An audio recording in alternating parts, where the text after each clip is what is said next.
So welcome to another Aikido Siauliai tutorial. This one is actually a request from Sameera Manuranga. She's from Sri Lanka, and we received an email from her asking to do this specific tutorial. If any of you while watching this tutorial have any other ideas about what other videos you'd like us to make in terms of Aikido specifically tutorials, let us know either in the comments or write us an email and we'll do our best to make it happen. So this tutorial is going to look at the Shomenuchi, Ikkyo, Omote and Ura, but from the perspective of the Uke. Actually, it's not that often that Ukemi of a specific technique is emphasized. Oftentimes it's more about the Nage, the doer. But we're going to look specifically at the Uke. Also, take note that different styles perform the Ikkyo in a different way. At the same time, the Ukemi is more or less the same. Some dojos may approach the Ukemi also differently, but just take the points which you feel that are related to your style and to your practice, and just try to take the best which suits you. So in Iwanmaru, the Shomenuchi is not a strike from above, but it's a connection between the two arms. This is where we're going to start. So I'm going to be Uke for the whole tutorial. So now here it's an important point. In Aikido and techniques I always want to stay connected. So here, if I turn my back, first of all, from a martial arts perspective, turning my back is not wise. I don't want to open this fragile part. At the same time, if I turn my back, there's a disconnection between my arm and with my torso, and I can hurt my shoulders, especially if he goes really hard. So I want to turn towards him. I want my center to be looking at his center. I can even look with my eyes towards him. You can support yourself on the knee here if you need to. So this is not necessarily a rule, but just find the spot which is good for you. But it's most important that the center and his center are connected. So I'm kind of turned towards him. So this goes through the whole process. So as he starts, my center is looking at his center and here. Also what's important is that I stay alive. So I don't want to disconnect and just go here.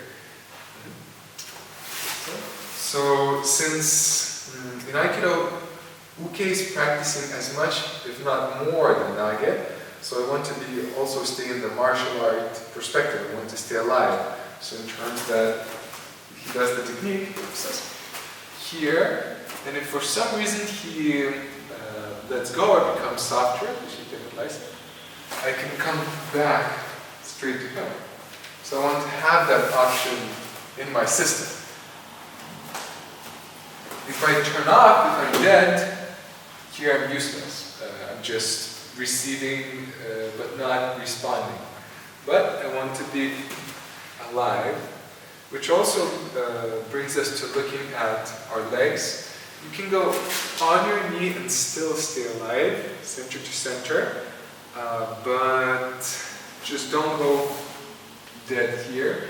You can also stay on your legs, which is comfortable in the sense that if he lets go, I can straight away go back. I can do that from the knee as well, but here it's harder, it takes more effort. So the first step, you can go here. If he really brings you down, most likely you'll go down on the knee, but just stay alive, stay connected. Now another important point is the arm or the elbow. If the arm is completely straight, if it's even blocked, here it's very easy to get hurt or even to break the arm. So when he does the Ikkyo, I don't want to keep the arm straight here. So just allow yourself to bend the arm slightly. If he's an advanced practitioner, most likely he'll do it for you, but it's good to be before him. So it's in a sense it becomes a tegatan, a sword. So being alive, good arm, connection, fast enough. So now here, I can support myself with the arm, with the hand, and there's a few things I can do. So one way to go down from here is to slide with the hand. I slide and I go down.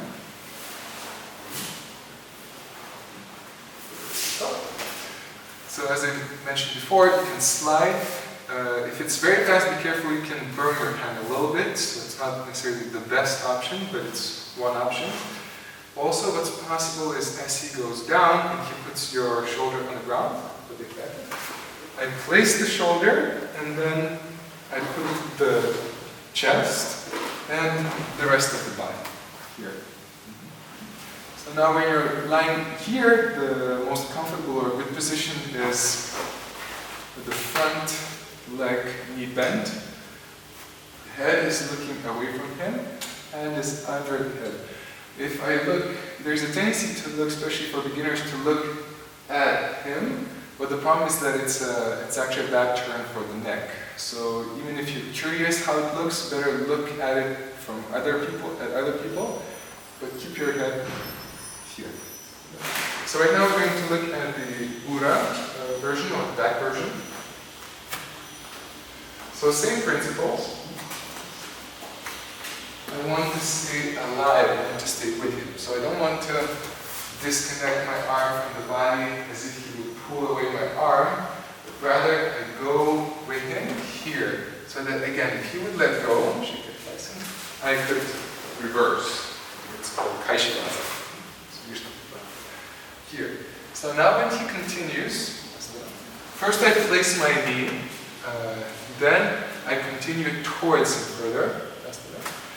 Again, I place my hand, and again the trick here can be placing the shoulder. You can, by training, you can lift the leg, place the chest, and either slide the back foot here, or you can even jump up and land in a wave. So if it's very fast, actually the same principles apply.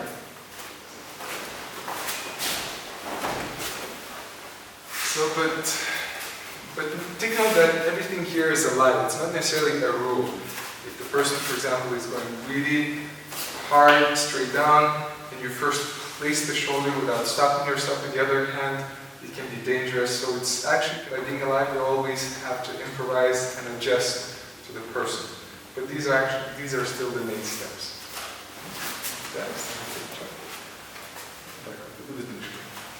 He goes down.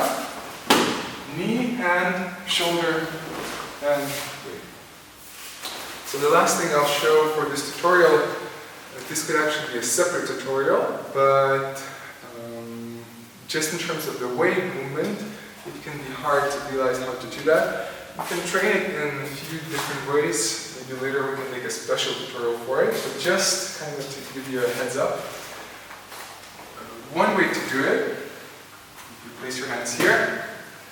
As I mentioned before, you lift your leg up, put your chest, and first you slide with the other foot.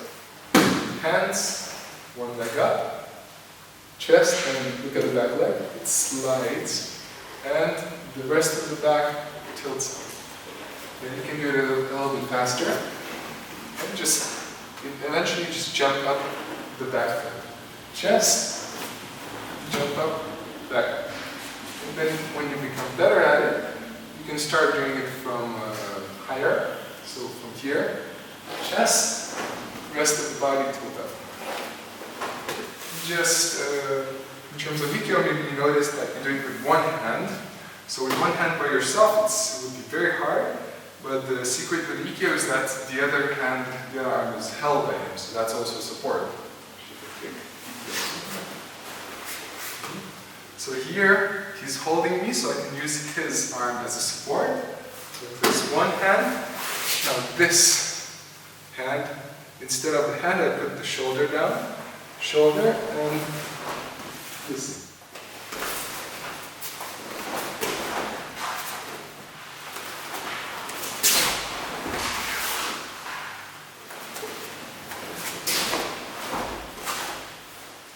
So once more, I hope this tutorial was useful to you and valuable. If you have any questions, write us in the comments or write us an email, and I'll do my best to answer them.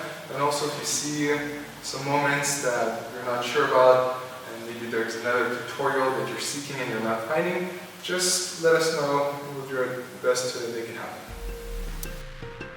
If you liked our video, make sure you press the like and subscribe buttons, and also let us know in the comments what other Aikido videos you would like us to make.